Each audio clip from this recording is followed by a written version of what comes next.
Hi, I'm Dr. Carol Darsa, author, trauma psychologist, and founder of Reconnect Integrative Trauma Treatment Center in Los Angeles.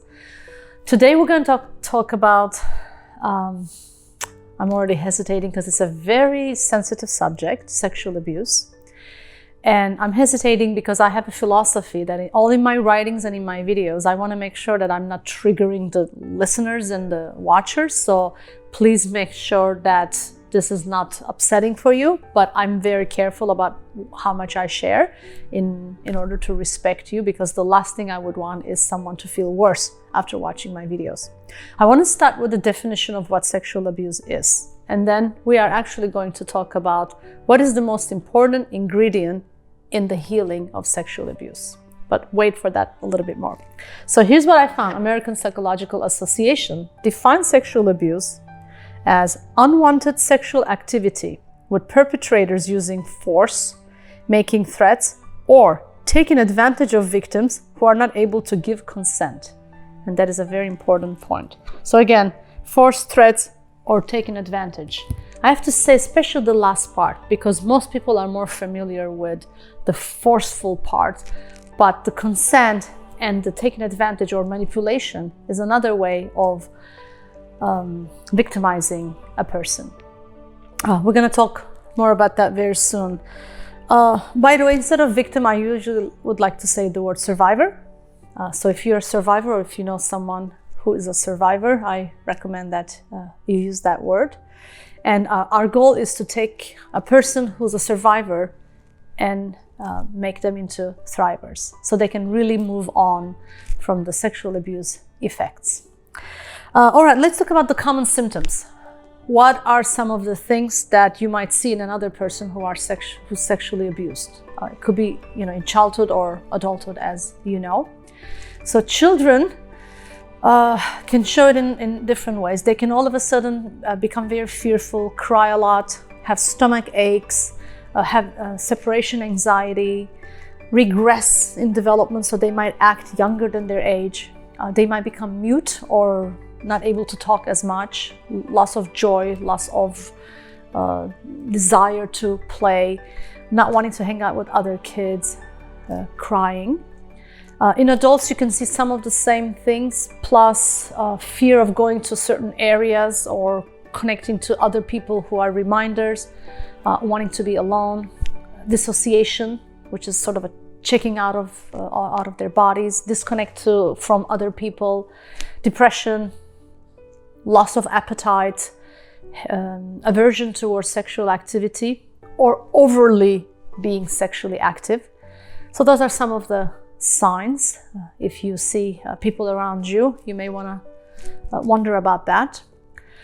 It's important to know that sexual abuse happens in really all ages, all genders, all races, all socioeconomic status, all sorts of you might be powerful in a situation, but you could still be really a victim of sexual abuse. I have worked with people who were black belt in martial arts, yet they were sexual abuse victims who couldn't fight in the moment of such a threat.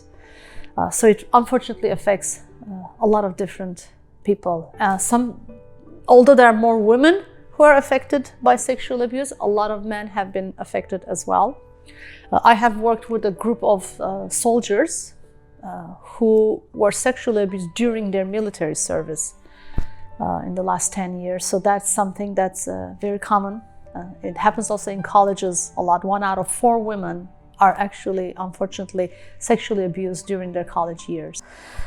People think mostly it happens by strangers. That's someone you don't know. I mean, if you watch in the movies or some TV series, that's sort of how the sexual abuse is often shown.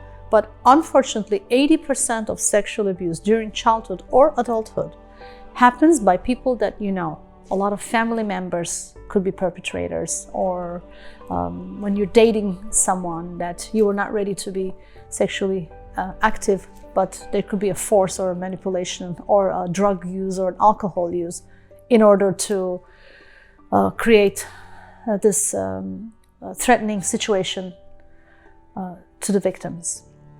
So please know that the danger could be, unfortunately, by a very close person as well. So half of the survivors, unfortunately, do not talk about what happened to them. So do not report it, not to the authorities, do not tell their family members or friends. And there's a reason for that.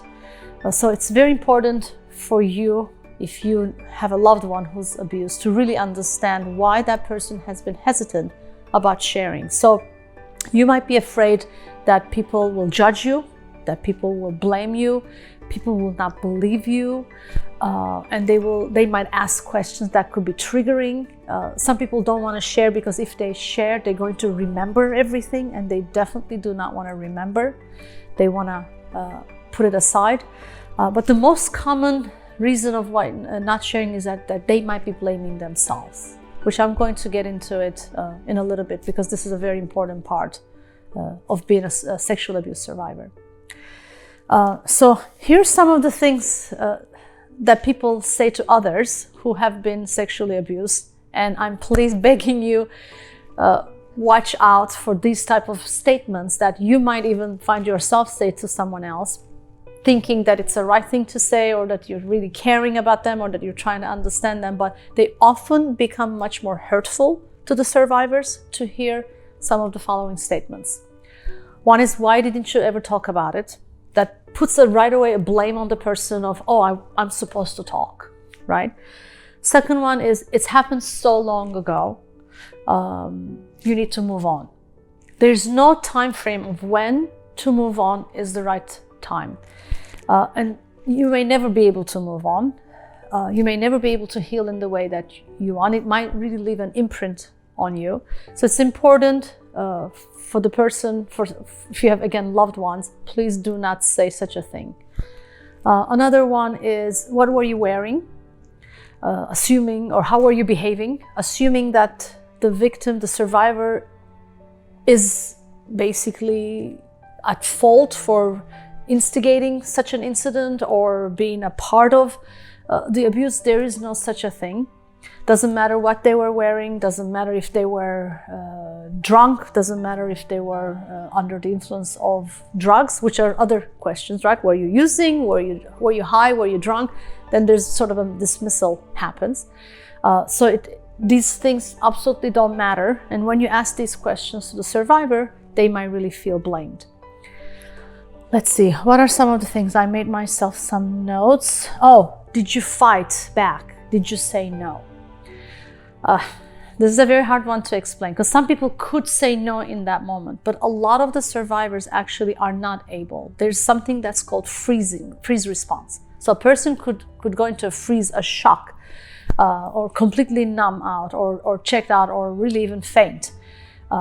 And so that means that person is not able to fight back. That doesn't mean they consented to the event. That just means that they couldn't fight back. And that's not a reason to blame, of course, ever the victim. So what is the main ingredient, the most important ingredient in healing sexual abuse? Is the let go of the judgment of yourself, let go of the blame, and finding a way to feel compassion for yourself. I can't tell you how frequently that I've heard from survivors. Doesn't matter how old they were when they were abused. They could have been even a baby. They could have been an adult. They could have been in a situation where it was really impossible to ever prevent. And still yet, I found over hundreds and hundreds of survivors that I work with, they say, somehow it was my fault, or somehow believing that I could have done something different. And as long as you attach to that illusion, I want to say, that you think you can heal, that you think you could have prevented, or that you are somehow at fault, it's very hard to really heal this trauma. So number one is, do not blame yourself, do not judge yourself. You are the victim in this situation. And again, if you are watching this video because your loved one is abused, do not blame them ever, and make sure that they know that you are compassionate and you're understanding for the trauma that they are going through. Without this, there's really not possible healing. I want to also talk about the importance of eventually coming out with the truth. So sharing what happened. But here's a dip note, because there's again a belief, if you watch any of my videos, you've heard me say that. There's a belief that when something happens, you need to talk about it in details and you need to talk about it over and over again to heal. That is not necessary. But what is necessary is to acknowledge that such a trauma happened. And even if you have one person that you can say, and you don't have to go into the details, but the fact of finally saying it will relieve some of the blame that you might be feeling and some of the trauma that you're carrying inside. I recommend, after sharing with someone that you love, and that someone is, of course, has to be a non-judgmental person, please make sure that you eventually go to a professional, because professionals really know how to be objective. They know how to help you to heal. They know to what degree you should share and what degree you should not share, and how to help you, how to give you some tools to deal with it. So just the talk itself is a good step, but sometimes that might not be the full healing, the way to really heal it. So if you find a therapist or a counselor or a professional that can help you with it, I recommend that you find someone who is specialized in sexual abuse, who understands the body-mind connection, can teach you tools such as mindfulness or grounding or certain meditation. And then then there's really a chance for you to heal sexual abuse. I have been working in this field for 22 years, and that's actually, I've worked with hundreds of women and men who have been sexually abused, and we have really, really great results. So it's possible to heal from sexual trauma. It really is. So I don't want you to lose hope, but I just want you to find the right people that can help you with that. By the way, if you have my book, The Trauma Map, I give a lot of different examples of sexual abuse cases here. You can read about them, and then you can probably relate to other people's stories, which I find very helpful to know about other people. But you can also learn different tools of how to deal with it. I know in this video I try to make it very short, but you'll see really great tools of grounding and EFT and mindfulness and how to stay connected with yourself following such an abuse can be found in my book. The link will be below. Okay, thank you again for watching, and please remember, trauma equals disconnect, healing equals reconnect. Stay connected.